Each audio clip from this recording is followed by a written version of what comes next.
The morning after the chapel ordeal was eerily calm. The fog had lifted slightly, revealing Ashford's cobbled streets bathed in pale sunlight. But the calm was deceptive. Alice could feel the town watching her, each brick and shuttered window brimming with silent anticipation. The shadows had receded, but the whispers lingered faintly in her ears. A low hum under her thoughts. Thomas insisted she stay inside for the day, warning her that daylight did not make Ashford safe, only slower. But curiosity, the very trait that had drawn her here, gnawed at her. She needed answers. The town had secrets, and she had to uncover them. She left the chapel, moving cautiously toward the library where she had first found the history books. The streets were nearly empty. A black cat darted across the cobbles, its green eyes unnervingly intelligent. Alice shivered, feeling the invisible gaze of the town on her. Inside the library, the same frail librarian looked up as she entered. This time she spoke. "You survived last night," the woman whispered. "Few do. But surviving doesn't mean you are safe." Alice felt a chill run down her spine. What is this town? Why does it do this to people? The librarian sighed, lowering her voice. Ashford is alive. It has always been alive in ways humans cannot understand. Centuries ago, our ancestors made a pact. They bound the town to something else, a presence. It feeds on curiosity, fear, and the willing minds of those who wander too close. You came here because you noticed, because you questioned. That's why I chose you. Alice's mind reeled. A pact? What do you mean? With whom? The librarian's eyes darkened. With the shadows. With the entity that has always been here, beneath the streets. It's older than the town, older than the first settlers. It waits, it whispers, and it demands obedience or fear, it cares not which. The only way to survive is to understand it, to bind yourself to knowledge it cannot touch. And even then, you are never free. Alice realized that she had only scratched the surface of Ashford's horrors. The town wasn't just haunted, it was sentient. Every brick, every whisper had purpose. The disappearances recorded in the books weren't random. They were patterns, cycles, feeding the entity beneath, determined to understand. She asked the librarian, "Is there a way to stop it? To leave?" The librarian shook her head. "You cannot stop it. You can delay it. You can protect yourself. But Ashford always waits for its next prey. And now, you are it." That evening, Alice returned to her cottage, heart pounding.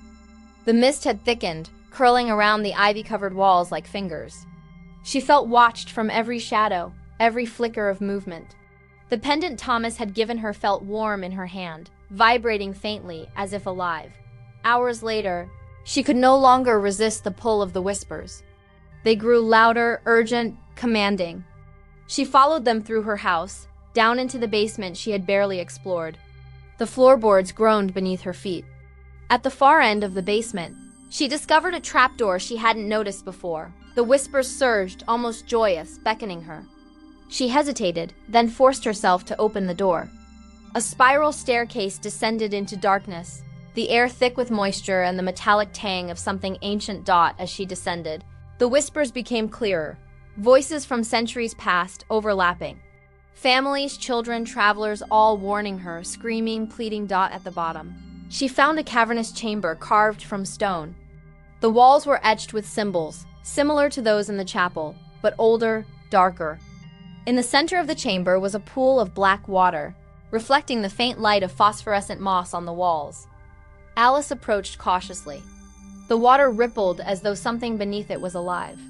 Then she saw movement, shadowy figures rising slowly from the depths. Indistinct but horrifying faces twisted in eternal terror, limbs elongated, eyes empty voids. The whispers intensified, blending into one chilling chorus. Join us. Join the cycle, belong. Her breath caught in her throat. She realized that the entity was not just the shadows, it was the pool. The roots of the town, the centuries of fear it had consumed. Every person who had vanished, every family claimed had become part of it. Bound to feed the whispers and strengthen its presence. Alice clutched her pendant and whispered Thomas's protective words, trying to anchor herself. She understood now the entity sought not to kill outright. but to consume the mind, the essence of those who dared to question.